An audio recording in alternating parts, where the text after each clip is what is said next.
On va maintenant laisser la parole à une de nos invitées, notre chère députée et vice-présidente de l'Assemblée nationale, Nadège Abon-Mangoli.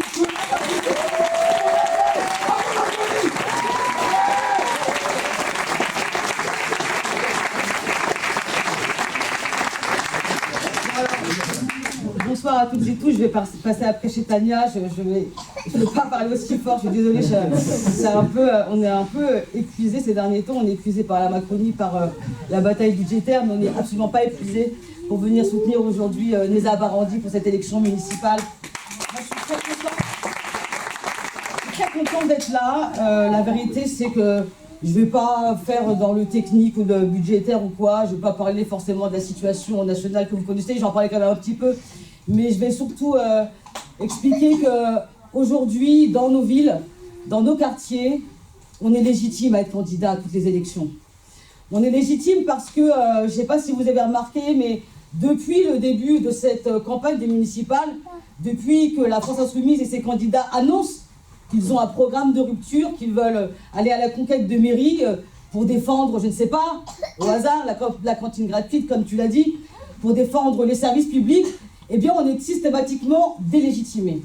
Et donc, je suis contente aujourd'hui d'être là à Clichy-sous-Bois parce que, alors, je vois d'autres candidats à des élections, je vois Aliou Sini pour Tremblay, je vois Thomas Bardou pour Pantin, je vois Guillaume Lescaut pour Aubervilliers, mais sans doute qu'à Clichy, ce sera une des élections les plus difficiles à mener. Et je vous explique pourquoi, parce que, eh bien, Jérôme a commencé à l'évoquer, ici, la mairie de Clichy-sous-Bois, et particulièrement son maire sortant, incarne tout le système à la fois national, mais aussi le système départemental.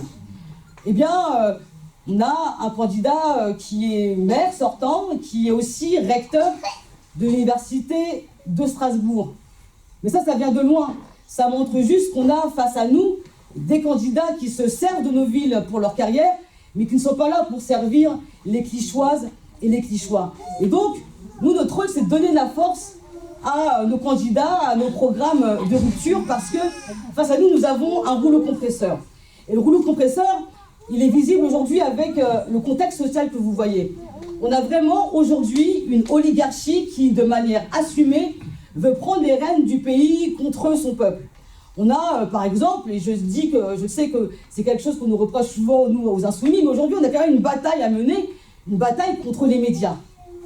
Vous avez vu, la semaine dernière, Nathalie Saint-Cric, qui est directrice de l'information de France Télévisions, assumait de dire que là où la France Insoumise, et donc les villes Clichy-sous-Bois, fait son score, eh bien c'est parce que nous chercherions un vote antisémite. Parce que dans les quartiers populaires, les gens ne seraient pas capables de réfléchir par eux-mêmes, capables de choisir des programmes pour améliorer leur vie. Et donc on a un mélange, une alliance comme ça, du bloc bourgeois et du bloc qui défend les intérêts d'une petite caste et du bloc médiatique. Et ça, c'est effectivement, je pense, sa transformation, en fait, l'exemple même qu'on doit mener à Clichy-sous-Bois. Parce que si nous avions une classe médiatique conséquente, il n'y aurait pas des gens qui auraient découvert, plusieurs mois après, qu'on peut être à la fois maire de Clichy et recteur de l'université de Strasbourg. Il faut savoir que pour être recteur, il faut être nommé. C'est le pouvoir qui nous vous nomme. Et donc on a quoi? On a le trajet d'une personne qui était membre du Parti Socialiste et qui a mal fini, contrairement à moi, qui suis maintenant à la France Insoumise, qui a fini par être un ministre du logement de Macron. Et le logement, pour nous en Seine-Saint-Denis, c'est pas un petit sujet. C'est pas un petit sujet quand on voit que même les questions d'habitat sont privatisées. Aujourd'hui, à Clichy-sous-Bois comme ailleurs en Seine-Saint-Denis, c'est le règne des promoteurs. C'est le règne des promoteurs qui construisent, qui font en sorte que les populations locales, évidemment, doivent se loger ailleurs, puisque les loyers deviennent chers. Et puis, c'est le règne des promoteurs qui construisent, mais en regard, les politiques ne mettent pas en place les services publics adéquats. Est-ce qu'il y a des écoles de manière suffisante? Non. Est-ce qu'il y a des services publics accessibles? Non. Eh bien, c'est tout ça, en fait, aujourd'hui, qu'incarne le maire de Clichy-sous-Bois, un système qui broie, un système qui exclut, et un système qui est protégé par les médias, par la classe médiatique. On a même un système ici à Clichy qui est protégé par le département de la Seine-Saint-Denis. Comment se fait-il que, face à Olivier Klein, il n'y ait pas, je ne sais pas, des forces constituées du Parti Socialiste ou même jusqu'à la Recours Écologie Les Verts. Pourquoi? Parce que la majorité d'Olivier Klein, aujourd'hui, incarne tout ce qui est macroniste. C'est-à-dire qu'on récupère tout. On récupère tout dans un grand bouli-boulga, sans projet pour les habitantes et les habitants. C'est un contrôle total de la vie démocratique dans cette ville. Et c'est pour ça, évidemment, que les candidats insoumis font peur. Partout, lorsqu'on annonce des candidats insoumis, qu'est-ce qu'on a? On a une déferlante de délégitimation. On nous explique qu'on n'est pas assez expérimenté. On nous explique que oh, vous êtes une femme, ça va être compliqué. Eh bien, moi, je vous dis justement, la différence entre nous et les autres, c'est l'union populaire. C'est qu'on explique que celles et ceux qui doivent incarner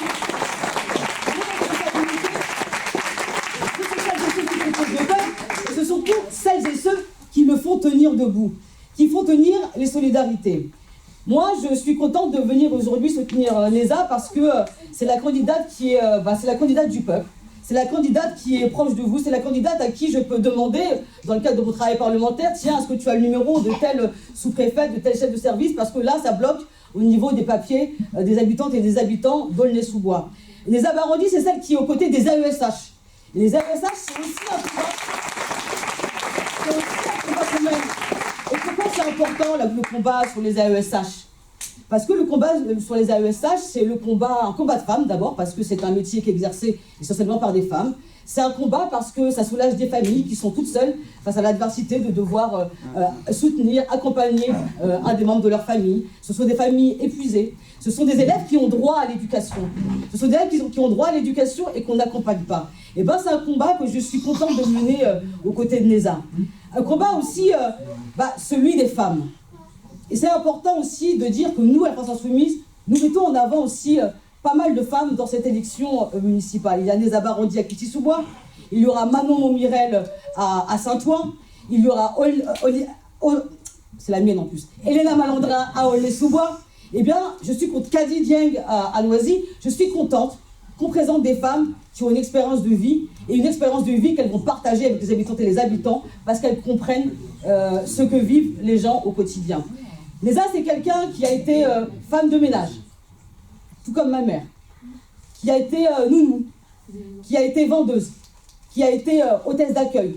C'est une femme, elle va vous l'expliquer, son parcours, qui a eu un parcours très difficile. Une femme qui s'est battue contre les violences conjugales. Une femme qui s'est battue contre des institutions qui n'ont pas donné de réponse à ces difficultés. C'est une femme courageuse face à un système, et c'est la raison pour laquelle j'appelle toutes et tous à la soutenir vraiment.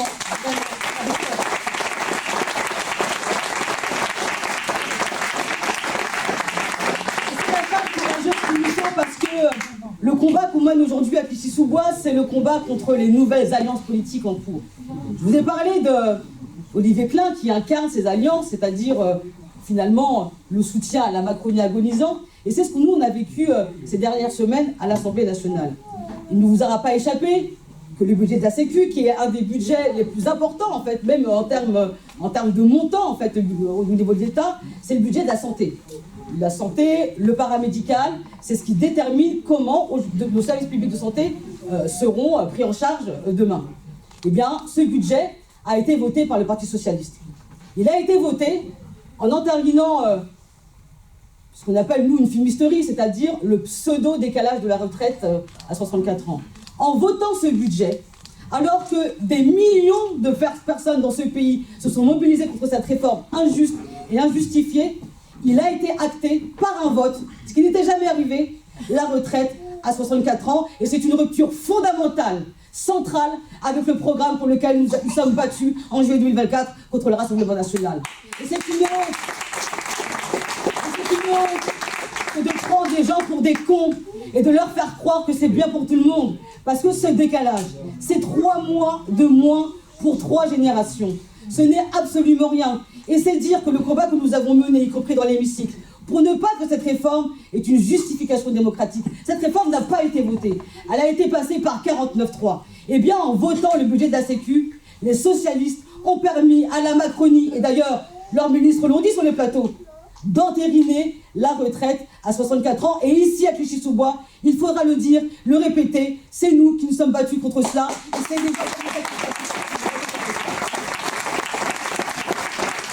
Ils ont entériné des horreurs. Voter ce budget, c'est entériner, par exemple, que les mutuelles sont taxées et qu'elles vont répercuter les tarifs sur les usagers des mutuelles. C'est pourquoi nous proposons, nous savons que les municipalités peuvent et doivent être des boucliers contre ça. Nous proposons par exemple dans nos programmes des mutuelles communales parce que nous savons aujourd'hui que la santé est une des préoccupations majeures des habitantes et des habitants de Clichy-sous-Bois. La santé, mais également l'éducation. Et en termes de casse de l'éducation, depuis l'arrivée au pouvoir d'Emmanuel Macron, on n'a pas fait pire. Il y avait déjà eu les années Hollande, et là maintenant il y a une manière insidieuse, en nous expliquant que c'est beaucoup mieux de barrer tout simplement l'accès aux études supérieures à nos enfants. Parce que qui pâtit de Parcoursup? Qui n'a pas d'affectation? Qui nous devons accompagner pour trouver des affectations dans des lycées?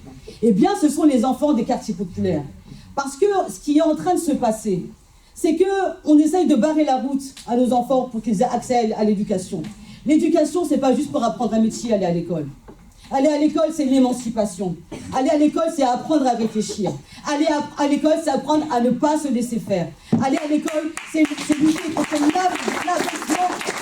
l'abaissement du niveau général dans lequel nous sommes et qui fait que des politiques comme Macron et le Rassemblement national peuvent prospérer. Et puis surtout, voter pour des insoumis, c'est voter pour ce que Jean-Luc Mélenchon appelle la Nouvelle France. La Nouvelle France, c'est pas remplacer une France par une autre. C'est dire que celles et ceux qui n'avaient pas voix au chapitre, les pauvres, les femmes, les personnes racisées, les personnes LGBT, les travailleurs de l'ombre, ceux-là doivent émerger sur la scène publique et politique. Et c'est ça qui nous fait aujourd'hui.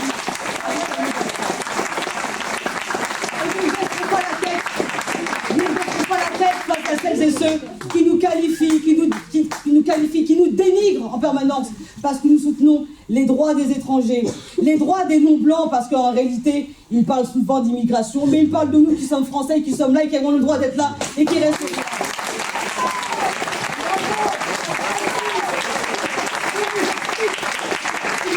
En réalité que, écoutez, laissez-nous faire.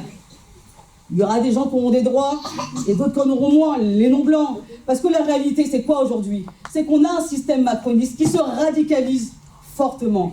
Une radicalisation parce que la réalité, c'est que le fait de ne pas vouloir partager la richesse, le fait de ne pas vouloir donner des droits, eh bien, c'est une constante chez eux, c'est une constante des oligarchies, c'est une constante du capitalisme. Et pour se pérenniser, qu'est-ce qu'ils font? Ils décident de qui a droit à des prestations, qui a droit à l'éducation, qui a droit à un habitat digne. Et c'est ça, en fait, qu'ils font. Ils nous divisent sur la base de nos droits, sur la base du racisme. Et c'est pour ça qu'à la fin, on a un Emmanuel Macron qui vient de nous expliquer que le problème de l'hôpital, ce sont des Mamadou. Il ne me semble pas que ce soit Mamadou qui ait fait en sorte qu'il n'y ait plus de lits d'hôpitaux, plus de lignes de réanimation, plus de généralistes dans nos villes. C'est bien le gouvernement Macron et ses prédécesseurs. Et c'est là le piège dans lequel nous ne devons pas tomber. Et c'est pourquoi nous défendons, nous incarnons cette nouvelle France qui ne veut pas se laisser faire, avec des candidats partout qui incarneront la rupture, qui incarneront la lutte. Et tout ce qu'il faut faire. Depuis, ce sera notre mantra durant toute sa campagne. Et donc pour terminer, j'aimerais dédier cette réunion, il y en aura d'autres. Lundi, je serai à Lille avec Lawaria Adouche. Lawaria Adouche, à qui on a expliqué lorsqu'elle s'est présentée que les socialistes pouvaient être tranquilles avec cette candidate. Bizarrement, Lawaria, c'est une femme engagée dans la vie associative, dans les quartiers populaires de Lille, qui s'est engagée à la France Insoumise il y a quelques années, il y a 3-4 ans, qui est une femme, debout, également comme Neza, et à qui on explique qu'elle n'est pas légitime à se présenter à une élection. Eh bien, nous disons que partout en Seine-Saint-Denis, partout en France, nous aurons la France Insoumise, des candidates et des candidats comme Neza Baranzi, et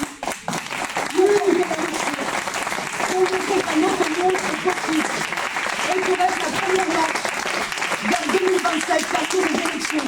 Ce sera aussi l'occasion de montrer quel projet de société nous voulons, non seulement pour nos villes, pour nos départements, mais aussi pour la France, car en 2026, en 2027, nous serons là pour gagner, pour le peuple, et pour des gens comme Neza Baranzi.